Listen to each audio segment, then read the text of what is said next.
Okay. Uh, it says I'm live, so I assume I am. Uh, I hope some people are going to show up in here. Uh, I'm just getting this started. I haven't live streamed for over a year, I think, or almost a year, I suppose. Uh, I'm not really sure. Maybe it was in January, so not really a year, but it's been a long time. Uh, and so Uh, and YouTube changed how you do stuff, so I'm getting the hang of it.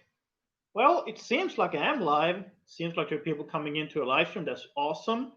Uh, I see there are some comments coming in. Well, at least one comment. Steve Cray, I think he said, "Hey, Swede," or "Hello, Swede." Well, hello to you too. Oh, hello from England. Oh, well, hello to you too. Hello from Latvia. You know I'm Swedish, but for the last 6 months I've been in Riga, and that's the only place I've been. I arrived here right before the pandemic hit the world, and I think maybe the reactions to the pandemic have been a little too much. Just saying, it might have been a little too much. But anyway, so because of that, I've kind of been stuck here. There are worse places to be stuck. I could have been stuck in Sweden. Instead, I'm stuck in Riga, and it's a lovely city. So, what I wanted to do today, tonight, this evening, or it's evening here, I just wanted to make sure that I find out how this works so that I'll be able to live stream again. Uh, that's pretty much what I'm up to here. Uh, so that's what it's about. So I haven't really planned anything, although, of course, now that we know that this works, we can talk about some of the issues going on in the world. I'll stay in here for a while. I'm not sure how long I'm gonna do this live stream today. We'll see. Steve Cray says, surely it can't be as bad as here in England. I'm not sure. Well, you're probably right. Uh, has England been going on this totalitarian nightmare thing? We're down to maximum groups of 6. Yeah, that's a totalitarian nightmare thing. Absolutely. Yeah. Uh, it's not as bad here. Uh, we don't really have any of that anymore. For a while, we had a maximum 50, and then they went down to maximum 2, but we don't have that anymore. There was a lockdown from March until June, uh, but the lockdown is over. What we do have is we have some travel restrictions. For instance, if I would go to Sweden tomorrow, I could do that. I could take the ferry to Sweden. There's a one ferry every week, so I'm not sure if there is one tomorrow, but let's say there is one.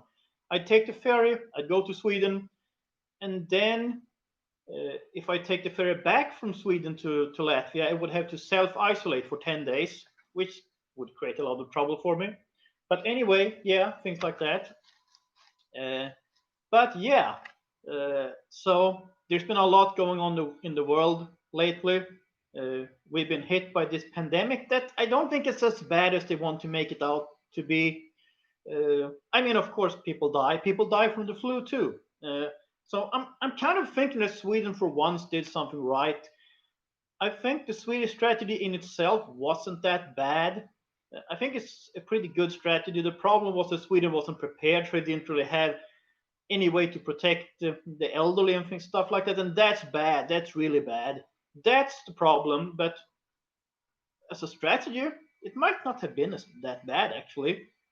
So hey, hit the like button, and if you're not already a subscriber, go ahead and subscribe, uh, and share this live stream. Do all of that great stuff. Um I really appreciate if you do that. That'll be awesome. We can talk about some of the stuff that's been going on. Uh, let's start with America. Tim Pool has joined the Trump train. I think it's awesome. I assume you all know who Tim Pool is, but hey, you know Tim Pool, he's this guy who talks about the news on YouTube, uh, and he does that kind of every day.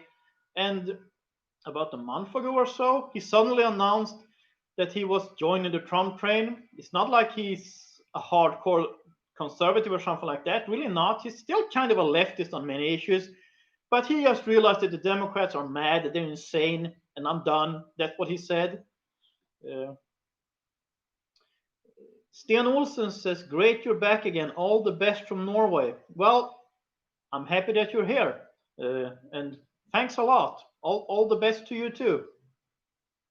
Uh, and Steve Crazy, I can't wait for the Trump Biden debates. That's going to be awesome. Uh, did you see how well Joe Rogan said he could moderate the debate, and he kind of wondered who'd be up for it, and Trump immediately said that he would go for it. I don't know if Biden has responded yet. It was like a week ago or something. But yeah, that would be awesome. And speaking of Trump, you know who is writing a book about Trump? A Swede. Uh, Fredrik Reinfeldt, the previous Prime Minister of Sweden. Uh, he's writing a book about Trump and how horrible Trump is, and he's been traveling the world talking about how bad Trump is and how Trump is breaking up the world order and stuff like that, and not the way that Reinfeldt would want him to. Uh, but you know what? And I mean, I don't really like gossip, but this, I have to mention this. A while back, one of Fredrik Reinfeldt's sons got into trouble with the police because he was high on cocaine, and then he tried to get out of the situation by talking about how Reinfeldt, the previous prime minister, is his dad. Of course, that just got him into more trouble. So I'm saying Fredrik Reinfeldt, he should deal with his family instead of trying to solve the world's problems and telling us all how bad Trump is. And by the way, also Trump is, or not Trump, but Reinfeldt. I've been told he has been hired to solve the problems of a Swedish city, Uppsala, and his solution is to have some kind of peace dances. I'm saying if you want to solve the problems in Sweden, I know who you could hire. I mean, you could hire me, but okay, let's say you won't hire me. You could hire Rudy Giuliani. He fixed the situation in New York City back in the 90s. I think he could have an idea or two of what to do about Sweden too. Anyway, let's see.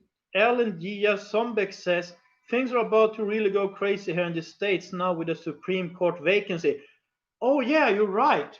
Ruth Bader Ginsburg died, and hey, I don't want to say anything bad about dead people, so I won't.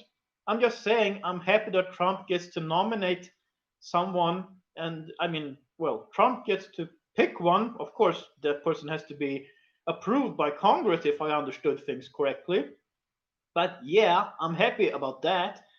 There's going to be a conservative majority in the US Supreme Court, and that can go on for decades. That's going to be the real legacy of Trump. I mean, apart from him being a peacemaker, I mean, the peace deals he's been brokering with Israel, the United Arab Emirates, Bahrain, isn't that awesome?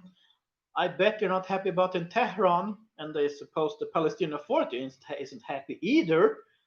But hey, they had their chances. So I'm saying that's awesome. So we're not done with Trump.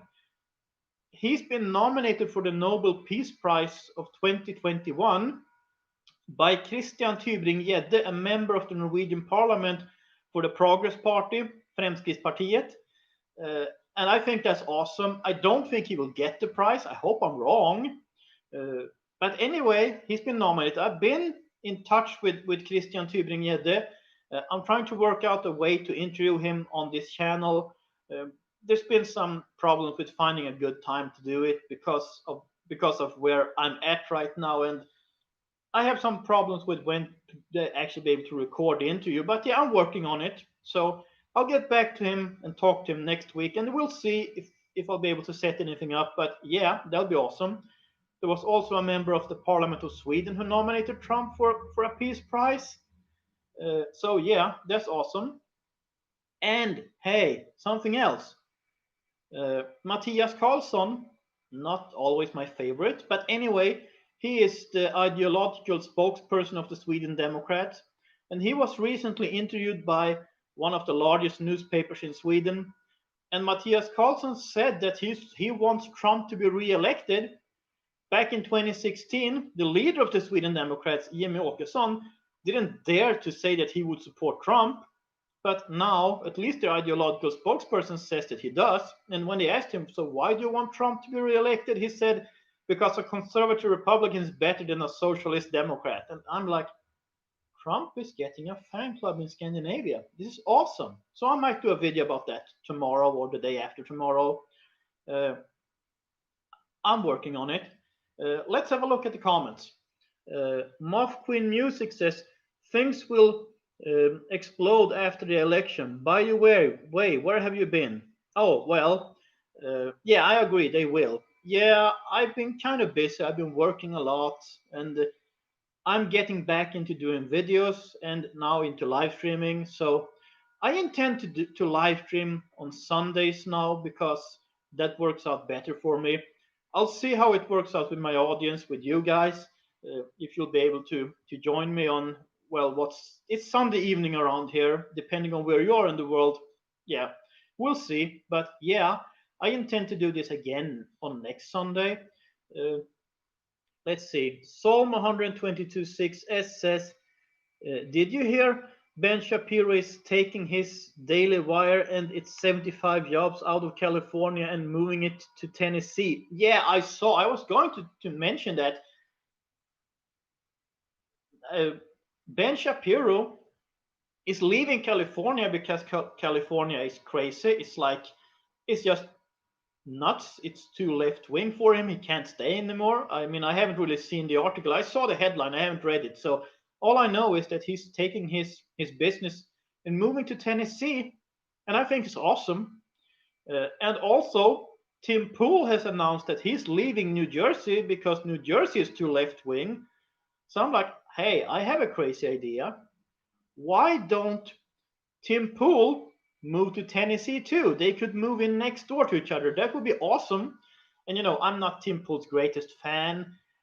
I mean, I like him. There's a lot of stuff I think that he's still in the wrong about, but I think he's an honest guy. He tries to report the news, what's going on, and then he does his commenting and he gives us his thoughts on stuff. And I noticed he's been slowly moving to the right the last year or so. So yeah, so they could just join up in Tennessee. That would be awesome. Moth Queen Muses, I think Ben should stay and fight for California. I can sympathize with that, absolutely. I'm just going with there is a point when you reach a point where you can't save it anymore. I mean, there are people in America who think Sweden is awesome, and they think it's this wonderful leftist utopia. I say they should move to Sweden. I don't want to say Sweden's lost, but it kind of is. And I hope I'm wrong. But hey, if we could do like the population exchange that I'm all for, American leftists could move to Europe and sane conservative Europeans, not the crazy ones, the sane ones like me, we could exchange. We could send some sane European conservatives to America and we could send the crazy leftists to Europe. I would be all for that. That would be an exchange I would like. Um, let's see, what else has happened? There is this Danish guy, Rasmus Paludan. He's the leader of a party in Denmark called Stram Kurs. Stram Kurs means tight course or strict course or something like that. His party, well, they're very anti-Islam, and he decided he was going to go to Sweden, to Malmö, to burn a Quran. He was stopped at the border, and they banned him from entering Sweden, and they gave him a 2-year ban. But some people from his party got in anyway, and they did burn a Quran. And then angry Muslims started tearing the city down because that's what you do. If someone burns your, so to say, holy book, you tear your own city down. I think that's insane, but anyway, anyway. Uh, but there is sort of an addendum to this because it has turned out that Rasmus Paludan is to be considered a Swedish citizen because his father is a Swedish citizen who lives in Sweden. He says that he has lived in Sweden himself. So he has now applied not a, well he has now uh, yeah he has now applied for a Swedish passport, and I hope he gets one. He should. According to Swedish law, he is to be considered a Swedish citizen, and once he's got a Swedish passport, they won't be able to ban him from entering. The only problem is that he lives in Denmark, and the Swedish embassy in Denmark does not give out passports, but they'll just have to find a solution to that. That's what, because they should.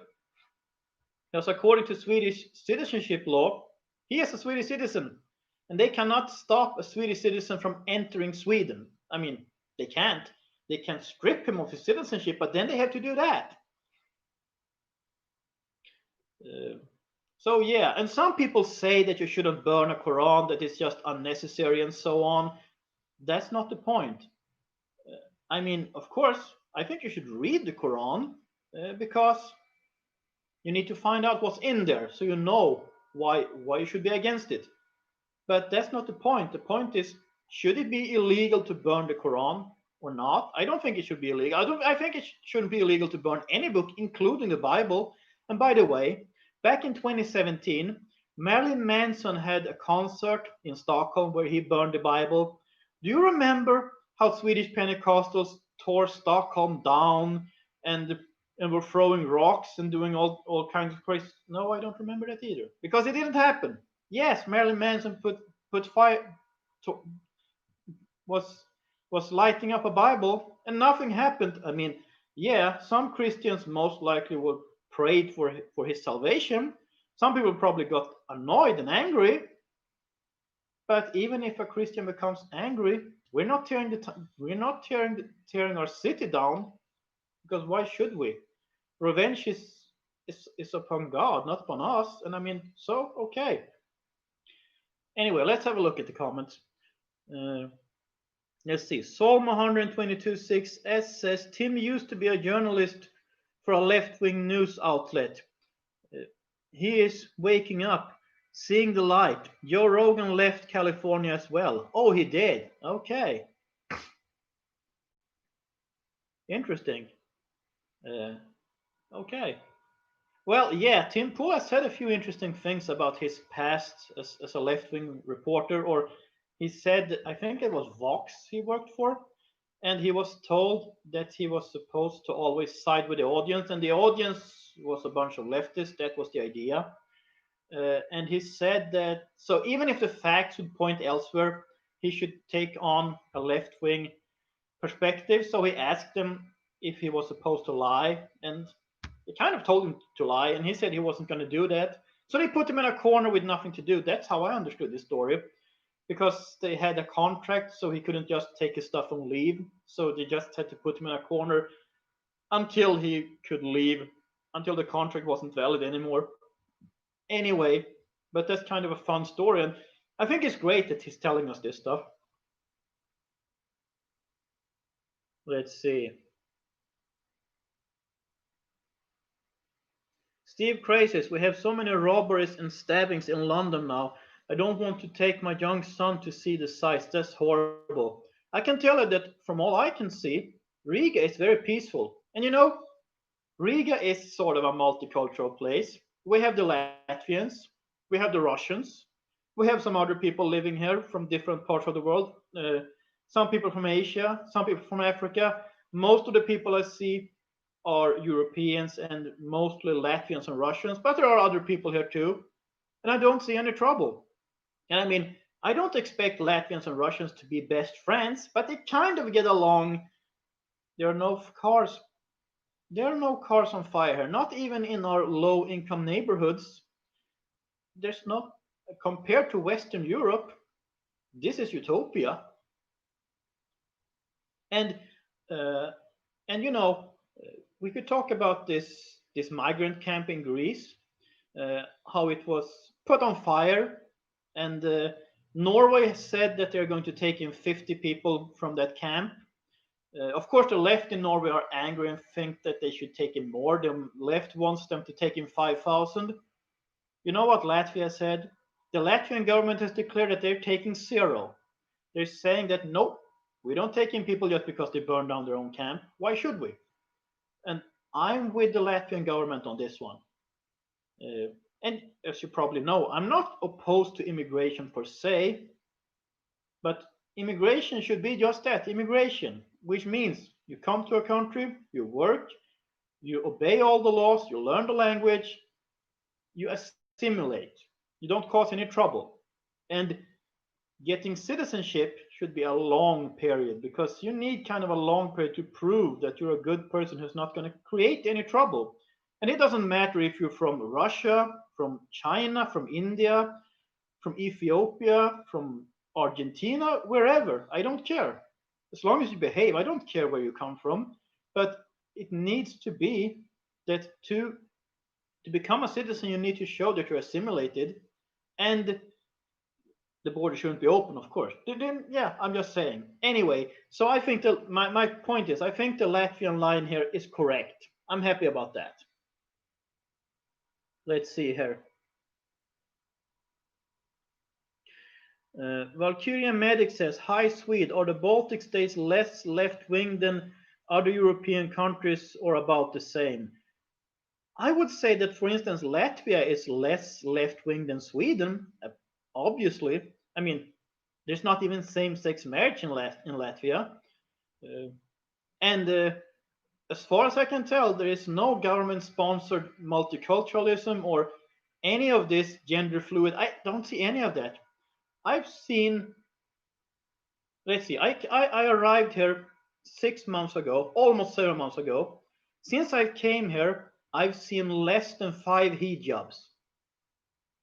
Uh, if I go to Stockholm, if I take the ferry over to Stockholm, get off the ferry and start walking towards the nearest subway station or metro station, I will see more than 5 hijabs in 1 minute, or well, at least on my way over to the metro station. And I'm not kidding. I actually did that experiment.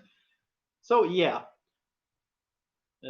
but of course they do, from what I understand. Yeah, they have a welfare system and stuff like that. Pretty much every country does.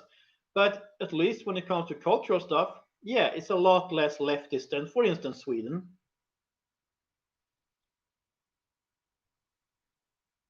Let's see. Paulo Forever 2 says, have you noticed how Eastern European countries, generally speaking, are less right in regards to Corona? I'm not sure what you mean. Oh, less rigid. Oh, less rigid. Yeah, the thing Latvia did recently was that they imposed some travel sanctions towards Estonia and Lithuania because of the infection numbers over there. You can still travel from, say, Estonia to Latvia, but if you do, you have to self-isolate for 10 days. Um, that pretty much goes for all the countries that there are restrictions against. But yeah, there is not a totalitarian situation going on here when it comes to Corona. There's not the crazy stuff that they're doing, sadly, in England or in Australia. I've heard it's really bad in Australia. They're not doing any of that around here, and I'm happy about that. I think I picked a good place to kind of end my European stay because I'm kind of in a European exile because I'm waiting for my visa to the US. All my documents are in now, so I'm just waiting for the National Visa Center to process this so I can get an appointment with the US embassy and all of that good stuff. I'm pretty much at the end of this long process. But yeah, this is a good place to be while you're waiting for that. And Riga is a wonderful city. I recommend anyone to go look at. Of course, not everything in Riga looks great, but we have some good places. And the old town looks pretty nice, I'd say. Things like that. Uh, you can go ahead, not right now, but later you can go ahead and look for a Swede Travels on YouTube. I put up something there from Riga recently. I'm putting up stuff on this channel and on a Swede Travels. They're kind of for different things. Let's see. Valkyria Medic says, "Good luck with your visa. I'm excited for you to come to America for good." Yeah, yeah. I don't know if I'll ever want to leave again once I get there. But hey, as long as I have a visa and a green card and in time a U.S. passport, then I can go wherever I want. But I'll have the U.S. as my basis. But yeah. Let's see. Is there anything else that's been happening? Yeah, there's a situation in Belarus, uh, and and the Latvian government has been letting people in from Belarus. I mean, anti-Belash. What's his name again? Belashenka? No, not Belashenka. You know who I mean. The president of Belarus. people opposed him and been let into Latvia, and now some companies in Belarus want to move over to Latvia because they don't think Belarus is stable anymore as a country to do business in. So anyway, that's been going on. Let's see. Moth Queen Music says, is the government in Latvia actively encouraging Latvians to have children? I don't know. Uh, I'm reading the Latvian news online, but I'm reading them in English because I'll tell you what, Latvian is a hard language to learn. I can say very few things in Latvian, and I wasn't planning on actually immigrating here. I wasn't planning on staying here for good. So I'm kind of just went here for work. That's why I'm here, and I'm not staying that long. But I'll try to learn a few phrases, and it's embarrassing how little Latvian I know. I know more Russian than Latvian, and I think that Russian is kind of difficult too, but I can speak a little Russian and very, very little Latvian. I can say like, yeah, I can say paldies, which means thank you, and lūdzu, which means you're welcome, and I can say my name and stuff like that. Let's see, Psalm 122. Oh, let's see, Steve Cray said something. He says, my son Finley says hello. I have to go and get him ready for bed as his school tomorrow. Oh, I hope you're still around. Hello to him too. Or you'll see it later. Well, uh, let's see. What else has there been here? Yeah, talking about this stuff in Sweden with the Quran burnings, and I think, you know what? I think that Rasmus Paludan and his party, they did Sweden a solid. They did Sweden a service because they showed Sweden what happens when you try to burn when you burn a Quran. They kind of got these people to show their true colors. So thank you for that, Rasmus Paludan. I know there are things we would disagree on. That's okay. Thank you for doing Sweden a solid one. It was necessary. So now several mosques in Sweden or their spokespeople have said that it should be illegal to mock to mock holy scriptures in Sweden. No, it shouldn't. And if that's your opinion, you're in the wrong place. If you don't want Islam to be mocked, because that's really what it's about. They're trying to get me on board by saying holy scriptures and that they're like, hey, you shouldn't mock the Bible either. And they think that as a Christian I would agree. I'm like, well, I don't think you should mock the Bible, but I don't think it should be banned. If that's what you want to do, go ahead and do it. No problems. One day, maybe you'll come to your senses, then you'll be in church praising the Lord. Maybe that'll happen.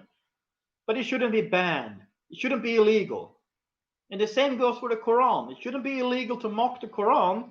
Actually, in that case, I think it should be encouraged. But my point is, you should be allowed to. And if you think you shouldn't be allowed to, well, pack your bag and move to Saudi Arabia or Iran or Somalia or wherever else you'd like to be where it's not allowed to mock the Quran. If that's your opinion, why do you live in the West? Oh, I forgot. There's no welfare state in. Actually, I think there is a welfare state in Saudi Arabia, but then you have to be a Saudi citizen. So, yeah.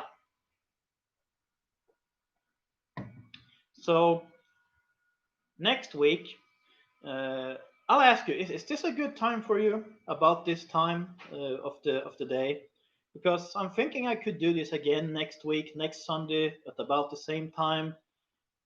At well, I got started at 8 p.m. Central European Time, or roughly 8 p.m. Oh, Sheldon Hofstad just sent me 200 Czech coronas or Czech crowns. Yeah, not corona, but crowns. I think it's pronounced corona in I don't know.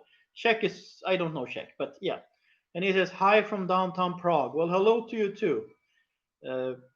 Yeah, I'm happy to see you here. Yeah, I don't know when you got in here, but as I said, my plan is to do this again next Sunday at about the same time. If this is a good time for you, I can absolutely do it this time. I could start it at 8 p.m. Central European Time, which would be 7 p.m. London time, and let's see. Yeah, that would be 2 p.m. New York time, and so on. Yeah, you get the idea. Valkyria Medic says this time works good. I'm happy to hear that because then I could do it as my Sunday evening thing. Because I usually work on Saturdays, so I kind of have to rest on Saturday evening, and then I go to church on Sunday, or I'm looking for church. I went to where I thought church would be today, but I didn't find it. So now I sent him a message and asked him, "Hey, did you move?" But anyway, uh, I'm working on it. But yeah, this would be a good time. And hey, if you haven't already hit the like button, go ahead and do that. I'm really happy about all the people that showed up. Although I just announced it and I just went online, just started live streaming, because I noticed that YouTube changed some things, how you upload stuff, for instance. They made it easier for me actually. So they did something right. Thank you for that, YouTube. So then I thought I should see if live streaming has gotten easier too. And it has. Just click a button or click a few buttons, and here I am. And it seems like you can both see and hear me, so I'm happy about that. Absolutely. Uh, so yeah. Uh, so that's actually about what I have right now. Uh, I will um, I'll, I will do this again in a week from now at 8 p.m. Stockholm time, 7 p.m. London time, and 2 p.m. New York City time on Sunday, and then I'll just go from there. I'll do it each Sunday. I mean, that's the plan right now. And as I said, I have communicated a little with Christian Tybring-Gjedde, the Norwegian parliamentarian who has nominated Trump for a peace prize. So I may be able to set up a conversation with him that I can record and then upload on this channel. We'll see. I'm working on it. I'll get back to him and ask him about what is a good time for him. And I'm also uploading stuff on my other channel on the Swede Travels. You should take a look at that too. I'm putting up stuff there, mostly my old travel videos because I can't really travel right now because, well, traveling is kind of tricky right now, as I'm sure you all know. I can go wherever I want, sort of, but it'll be kind of problematic when I get back here. Then I have to self-isolate. Yeah, I can go to Estonia. I'd like to, but when I come back here, I have to self-isolate. And I can go to Sweden. Yeah, that would be interesting. But when I come back, I have to self-isolate. So yeah. Uh, But anyway, so that's what I'll do. Next week, I guess I'll have more of a worked out more topics and stuff like that. And I guess maybe what do you think, an hour might be a good length of a live stream, something like that. I can do something like that, absolutely. Uh, so So I'm happy about all the people in here. I'm happy that you showed up and participated, even though I just decided to do this now to see to see if it will work out. I was like, if I'm running into technical difficulties, then it won't happen. But I hope I won't. So yeah, basically I'm just saying I'll see you again next week. So thank you all for joining. Thanks a lot for your generosity, Sheldon Hofstadter. That's awesome. I hope I'll be able to meet you in Prague again one day. Maybe after this hysteria is over sometime. I don't know when, but it would be awesome. Valkyria Medic says, have a good week, Swede. Have a good week to you too. And there might be a video coming up perhaps on Tuesday. We'll see. I also have some other stuff I need to make videos about. So there might be a video coming up next week before the live stream. And also, I'll be putting stuff up at the Swede Travels, so take a look at that too. So that's all great. So to end this, to wrap this up, I'll just say thank you all for being here. Have a great next week. See you again next Sunday, and God bless.